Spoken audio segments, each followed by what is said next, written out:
ugen-ugen sadurita mel-mel. Mugi katentreman karahayon keselamatan tansah sumanggang kang sarta sumanding dumateng kita sami. Ingkang ongkos pisan tanlir ngagungake rasa puji syukur kang jero matur baning Gusti ingkang Maha Welas kang sarta Maha Kasih. Awit yomo panjenengane kang Gusti kepareng malimbake berkah kenikmatan marang umat sak jagat raya. Iki sing sowan ana ing Rambistiren ora pangling mantan Gembong Swelagiri tilas senopatining Prabu Rama Wijaya. Sanggana ya Anoman padha becik saketamu Anoman. Inggih Kyai Nirbaya Nirsansaya sowan kula boten wonten alangan setunggal menapa kepareng kula ngaturaken pangabekti mugi kunjuk sandhap padha paduka Kyai Semar Badramaya. Oh iya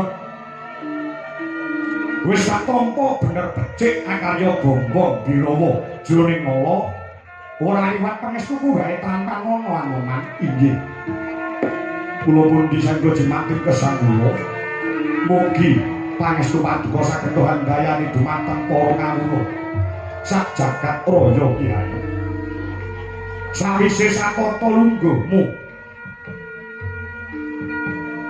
aset kringetmu dina samengku margage matura kelawan Semar nitik saka lekering Wadana Jaiting Netra kang sarta tepunging Bimba ana bab ingkang bakal babarake kelawan Semar Badramaya. Inggih waleh-waleh menapa Kyai?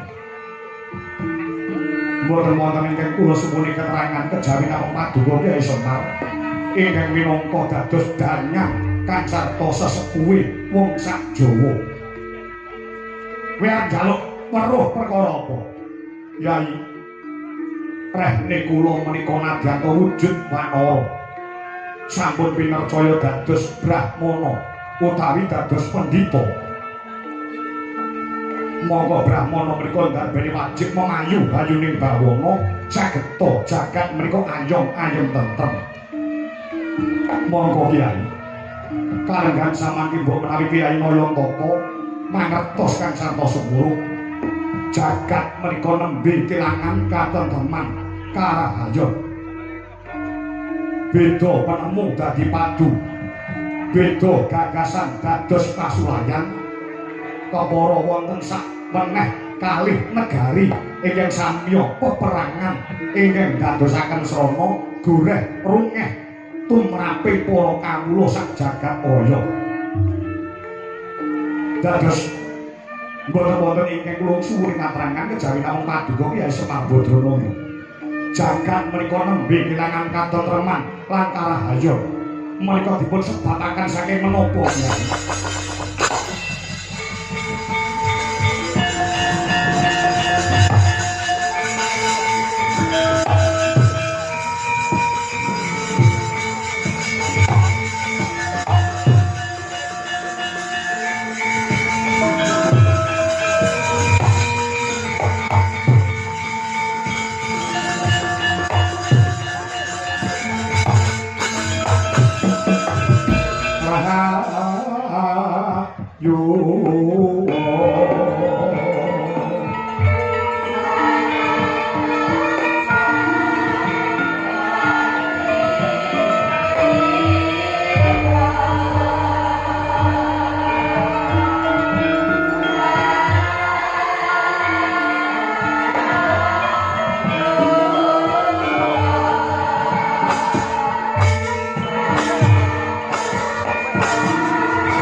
Ucape Anoman yen to iki dina donya nembe kelangan katentreman lan karahayon.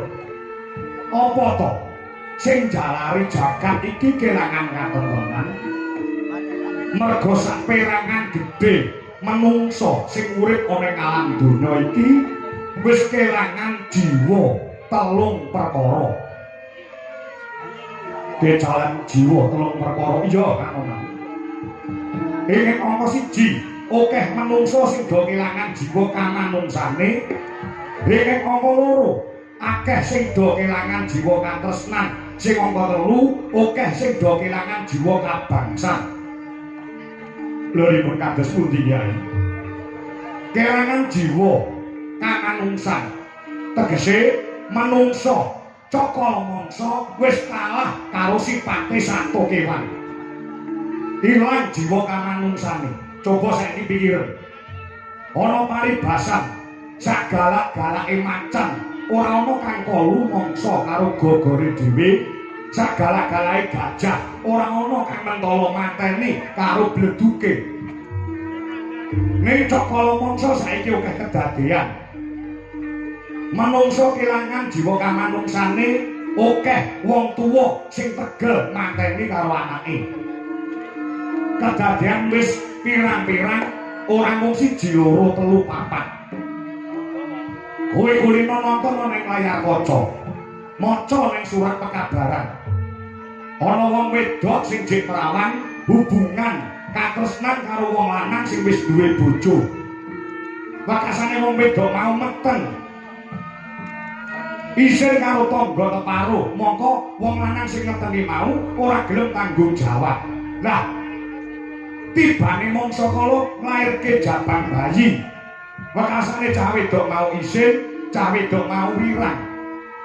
Bayi sing ora ngerti dosa, sakwise dilairke dhewe terus ditekek, dipateni, diguwak ning kali, mula akeh batang-batang bayi sing ditemokne ning pinggir kali. Kuwi sunyata, kuwi kenyataan anak.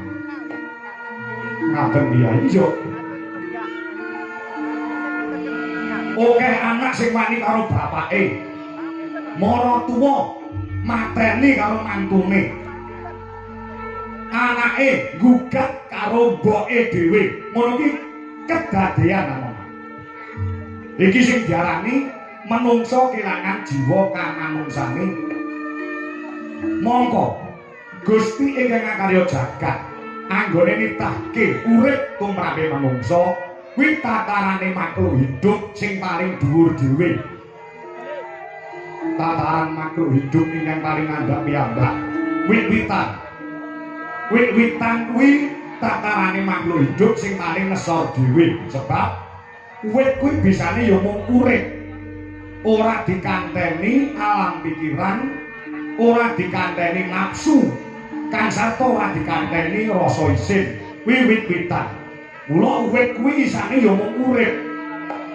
Urip ning desa ya meneng ae, urip ning tengah kutha ya meneng ae, urip ning tengah ngalas ya ora protes karo sing gawe jagat. Mergo sipate wit kuwi isane ya mung urip. Ngaten Kyai. Iya. Nah, tataran sing sak dhuwure kuwi kewan. Kewan kuwi iso urip cara tembuke sing mentereng berkembang biak. Ya.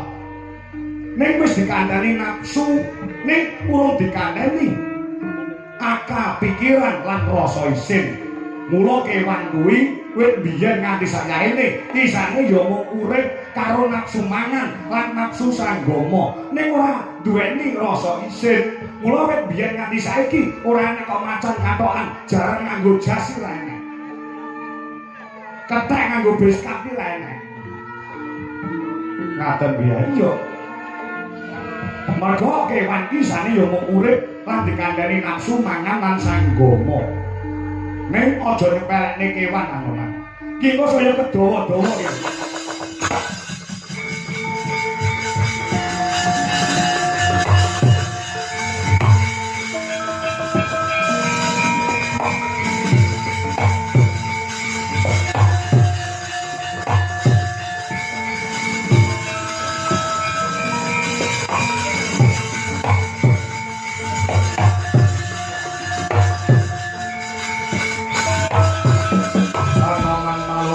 sampun pralateng witing napa Gosari Mola manganda panut yoyu Kuro ageng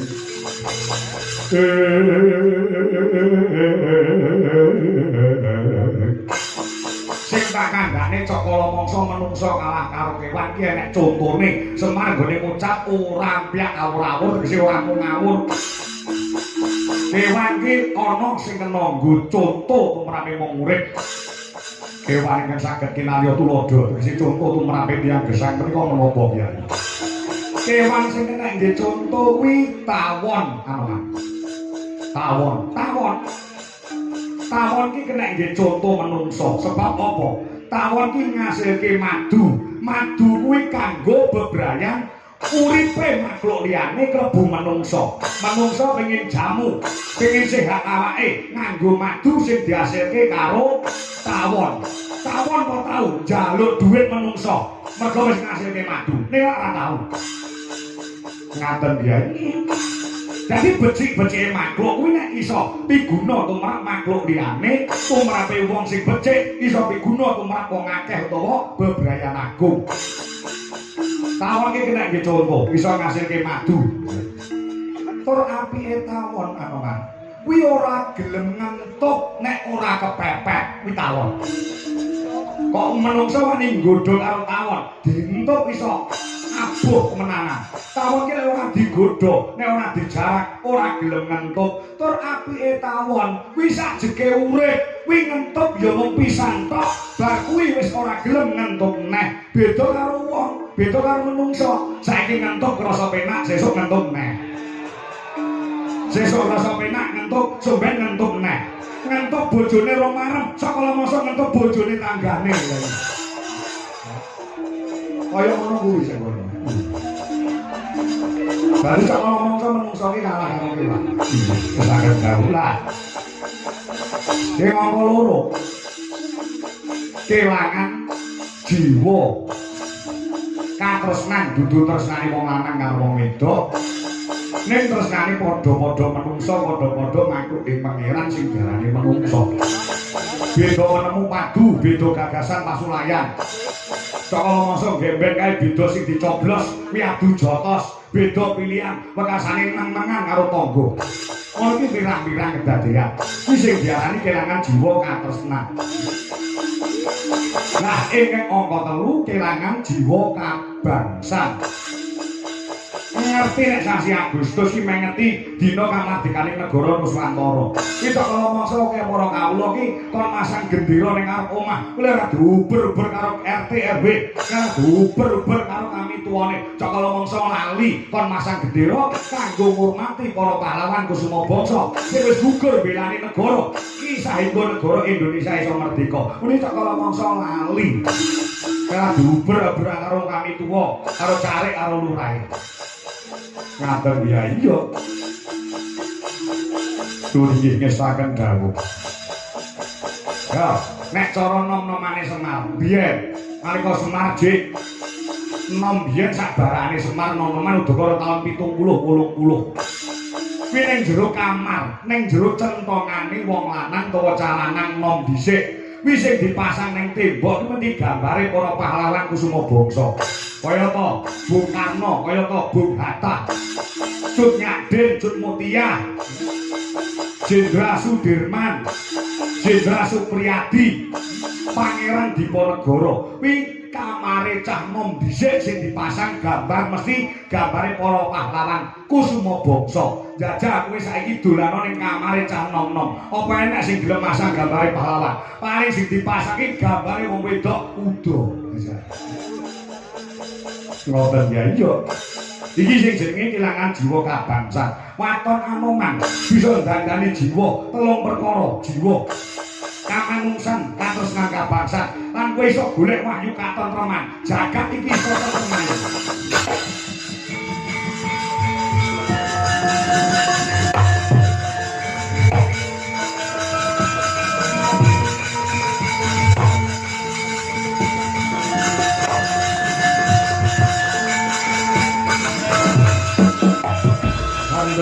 kayu gekormori sang Rama daya ati ora yaksa gong sang Rama mamane wil tadi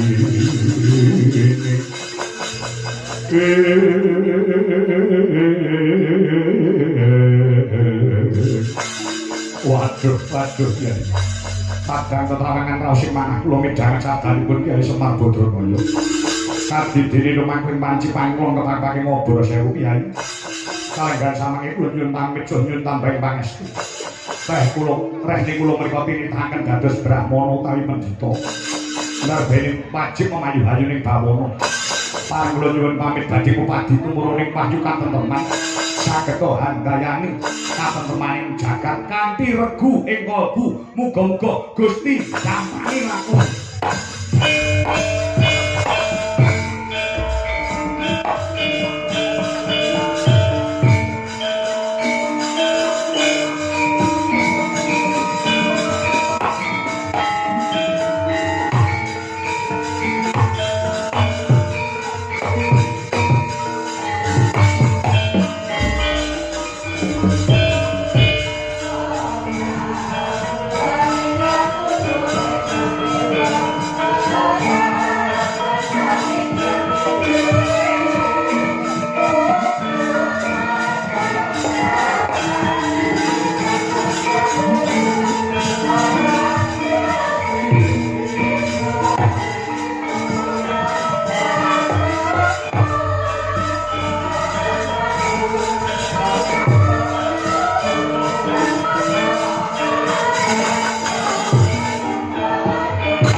salku juga nutupi babahan Wasana.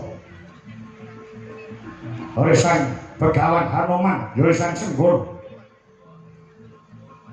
mapan wonten pucuking Gunung Mangleawan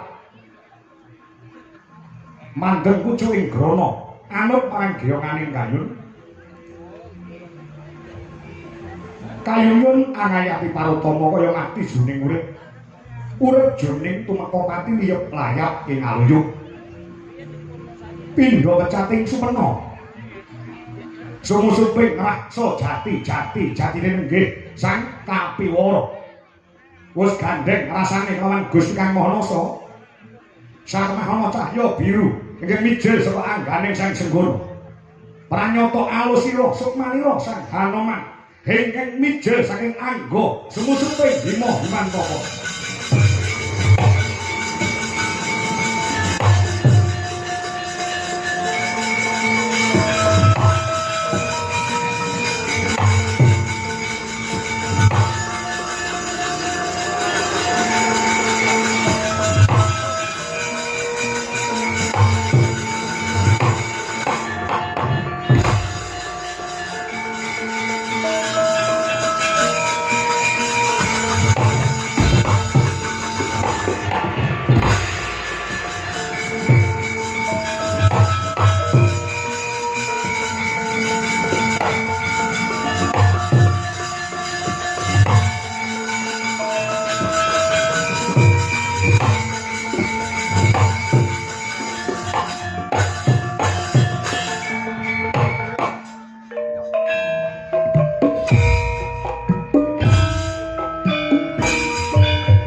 yang ngosok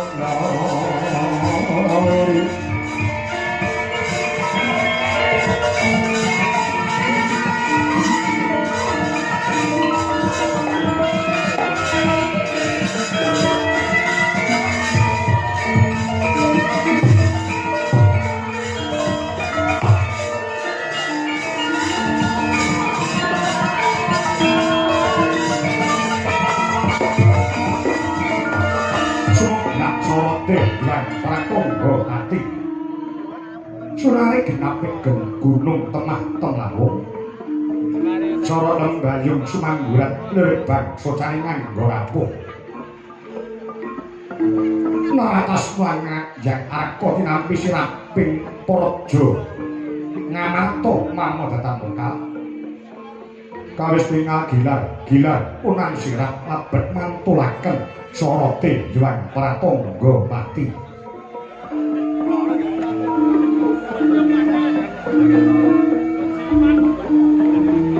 Kaya nyebut asmaning Gusti ning Mahalas kang sarta maha asih. Kamurwani narep buka nenggih negari pundhita ingkang minangka dadi pamburaning carita. Lah menika pawarnani gumelaring Praja Ngamarta ya sinebut ing negara Indra Prasta.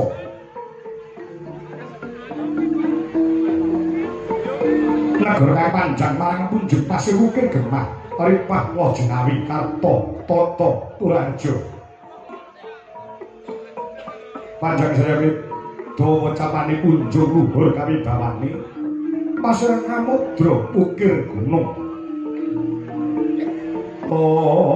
Tulus kang sarwati nandur jinawi mora kang sarwati muku gemah katandha para kawula ing sampingan dagang lelayaran rahipun dalem kelur seluruh datang wonten padha tilabet tanono sang saya ing dedalan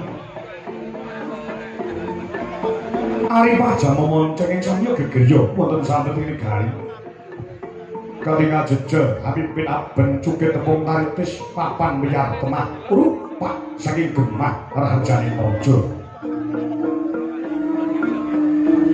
Kabodene para kawula ingkang madhusunan samya tentrem atine mungkul pangolaing tetanem. Sami ngora Raja kaya kebo sapi pipiwin tanana cinancangan lamun ta rahina aglar ing panggonan marang desa Surya mulih marang kandange dewi-dewi.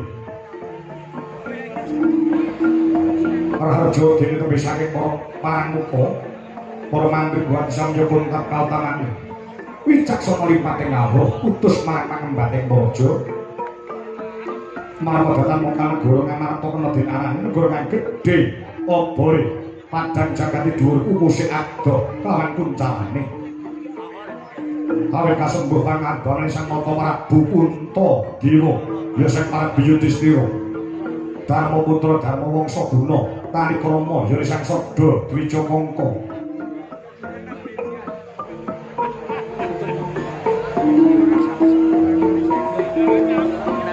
nalika semana pepak sagenging para kadang Pandhawa ing sambiyanangke Radyan Werkudara Jodipati Arjuna Madukara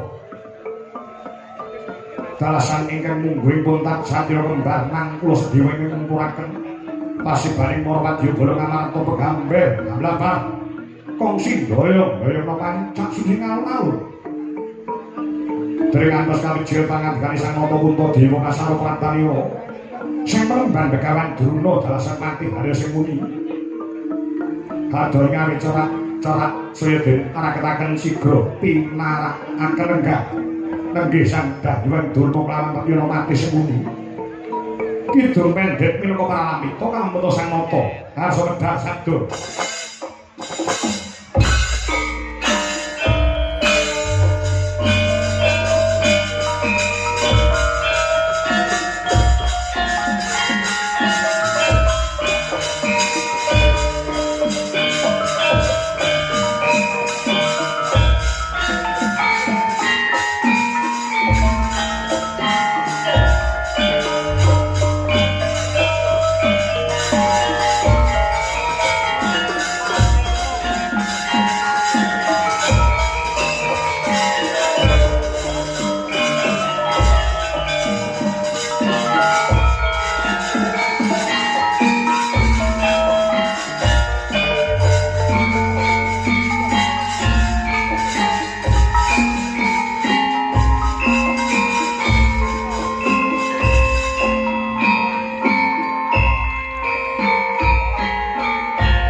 Tuhan sembah diri gulun Takoropo Krisang Moro Pengelap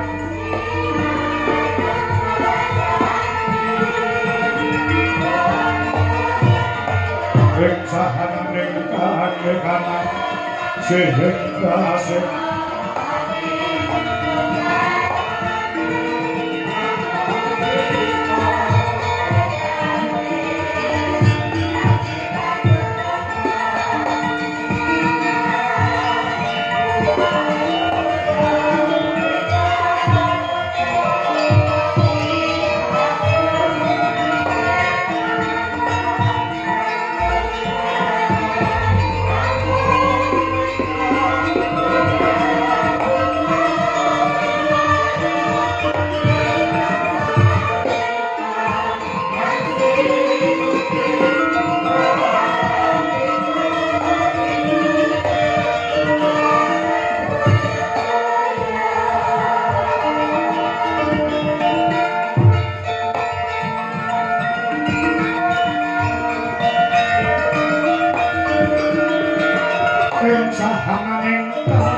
Sing kasih malih buka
dedek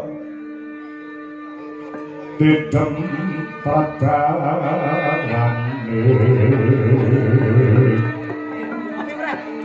ratri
Diluwih payu ana wong sak negara Ngamarta Yayi Werkudara marga kanggo dalu mopo Yayi Arjuna wonten timbange ngadalu kembar ana dawu dawu kalungguhan samangkipun kakang ing Ngamarta Prabu Kuntadewa nyuwun manyapura Rabi Sawaman pangandikan kanthi pertitik lawan jeneng sira kadang-kadang Pandhawa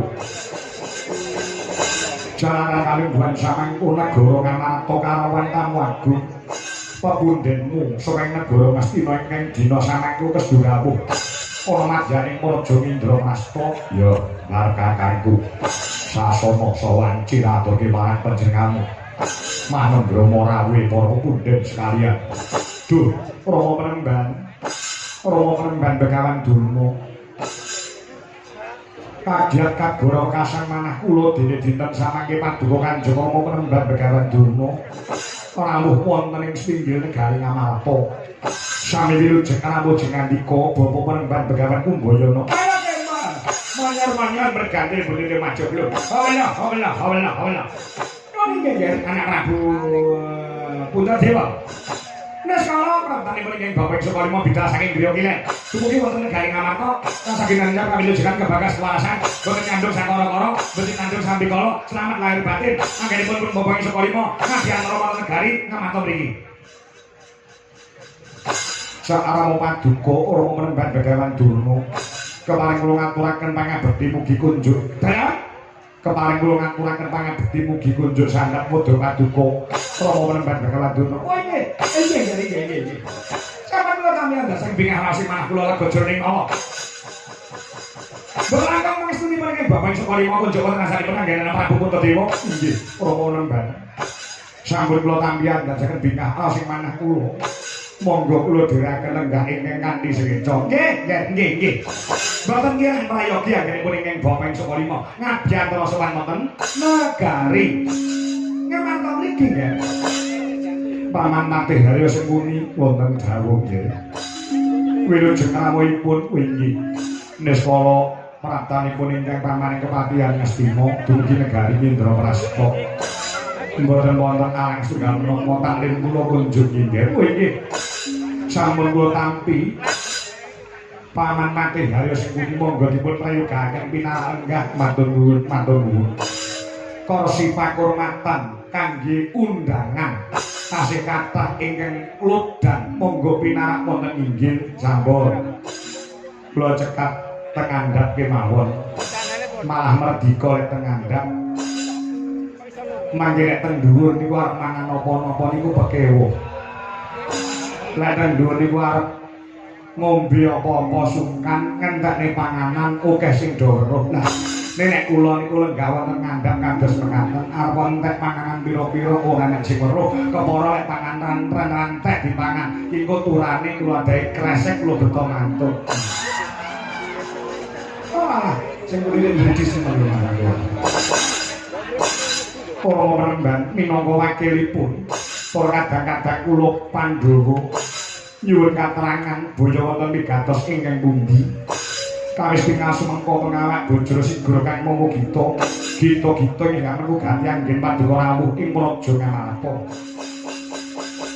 Mila saking menika keparenga kula ngangkulaken jonggo mirengaken karna nyadong renteng sabdanipun Kanjeng Rama Penemban Begawan Durna. Kawanan mriki nggih wonten bab ingkang badhe kula babaraken wonten asalipun Anggen Prabu Puntadewa Drasen para Pandhawa. Surasane ing donya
kepingin pilih kaiwanan keselamatan karajan kabeh para putra-putra siswa kula Pandhawa sampun sawetawis anggenipun boten pinanggya.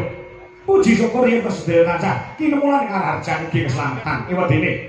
Ingkang angka kalihipun kula ngaturaken salam saking Anggrana Prabu Duryudana kakangmu Ratu Ngastina. Nggih, Rama Penemban.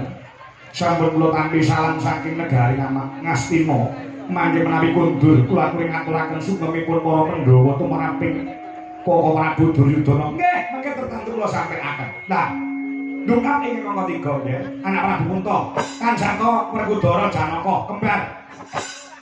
Nadyanipun bapa menika mapan wonten negari Ngastina. Ning batin kula ugi mapan wonten negari Ngamarta. Mboten wonten bentenipun, mboten kula beda-bedane. Ngakoni napa mboten yen to Durna menika gurune Pandhawa, tuwin para Kurawa nalika jaman lakon peguron siswa Sukalima duk nalika semanten. Inggih para Pandhawa sedaya ngakoni bilih Paduka menika dwija tumraping para Pandhawa. Nah, sipating dwija utawi guru menika mboten wonten ingkang ndarbeni watah Mbah Cindhe Panjenengan. Menika mboten wonten. Murid menika dianggep padha. Kurawa ya murid Durna, Pandhawa nggih murid Durna. Nek Kurawa susah, Durna ya melu susah. Nek Pandhawa duh kita, Durna ya melu sungkawa. Nah, rene iki gak samangke kula miturut tembang kawat-kawat ujaring Mbok Bakul Sinambiwana. Pamarta binaning Karna kula krungu kabar yen to negara Ngamarta nembe ketaman kesisaan. Nembe ketaman kesisaan. Lah, keraya-raya kula mboten diundang dumugi wonten negari Ngamarta mriki badhe nyatakaken pamarta ing dumeling mungguing talingan. Nggih, Anak Prabu Kunto. Napa leres kabar ingkang kula tampi bilih kalenggan samangke negari Ngamarta nembe ketaman pagebluk mayangkara awising boga kang sakawasta larang sandang mangan nembe kecalan katentreman. Niki napa leres, nggih? Brahmana reh mangoso nyung ambrangan kadi dalane kaswasehane ngarepto mamalaku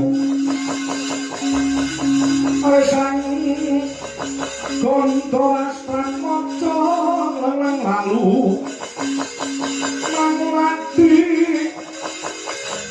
Surya mangrangsang banyak Surya mangrangsang banyak Boyo samoro wayanto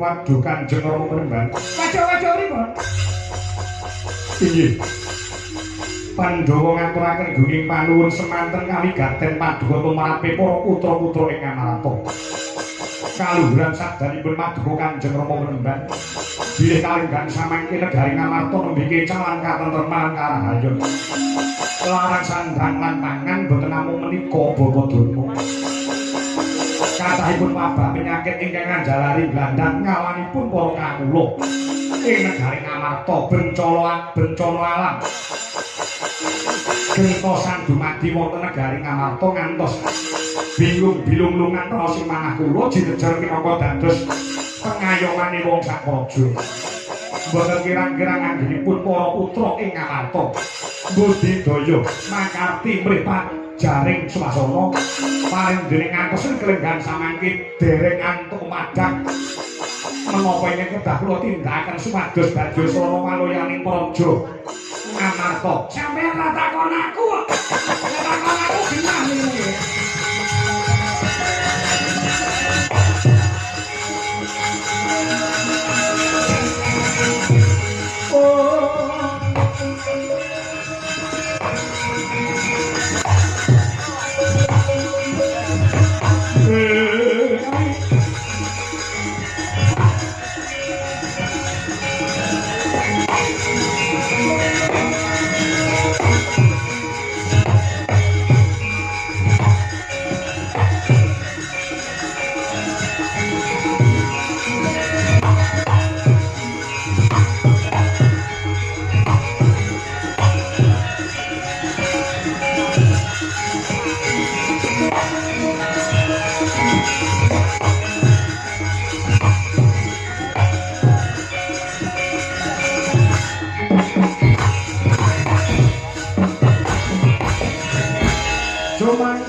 kanggo sesumbar rindu kata bumi konde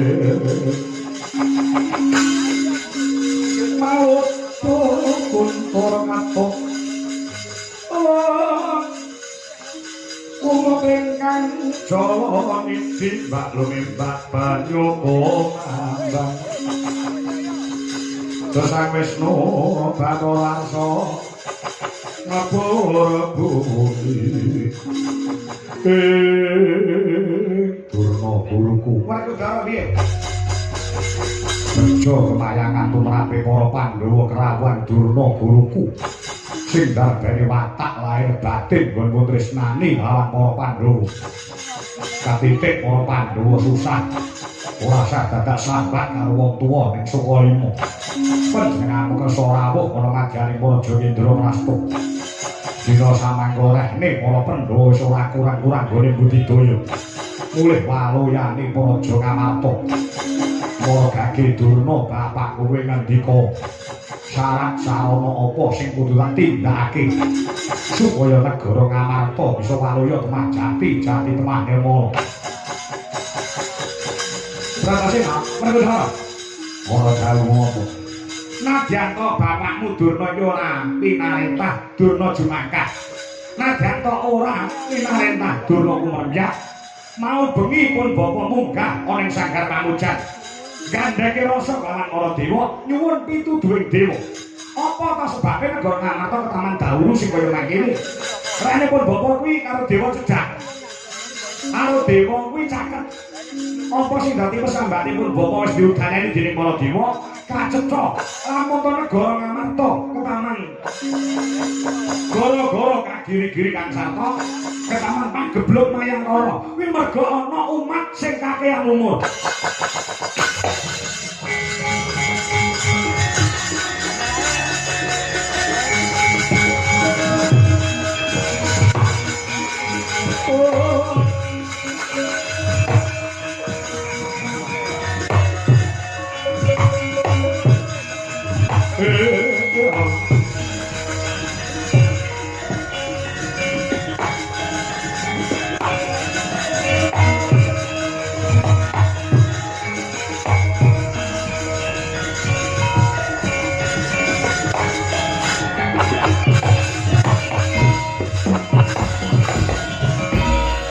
Pandhita karya wangsit pindha bumbang kacaping tawan susu angin ngendikane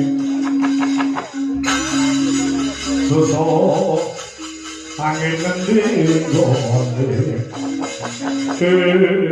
sing dimaksud umat sing kakehan umur sing dadekake Sukerta sapa umat mau kudu tok kakene Pak Nang muga lawan bapak umat sing kakehan umur iki dadi Sukerta. Sukerta tumrapé wong negara Ngamarta. Merga wis kedawan umure dadi Sukerta tumrapé jagat saisine. Wis aku manteni umat sing kakehan umur kanggo numbali katenteman karahayon tumrapé Raja Ngamarta. Para Gage kowe ngandika umat sing kakehan umur sing kudu didadekne tumbal negara Ngamarta. Supaya Ngamarta waluya kuwi sapa? Pandhita Kendari Sada Anoman Yasenggana kuwi sing kudu kok pateni. Yen Anoman mati jagat iki tentrem ayo.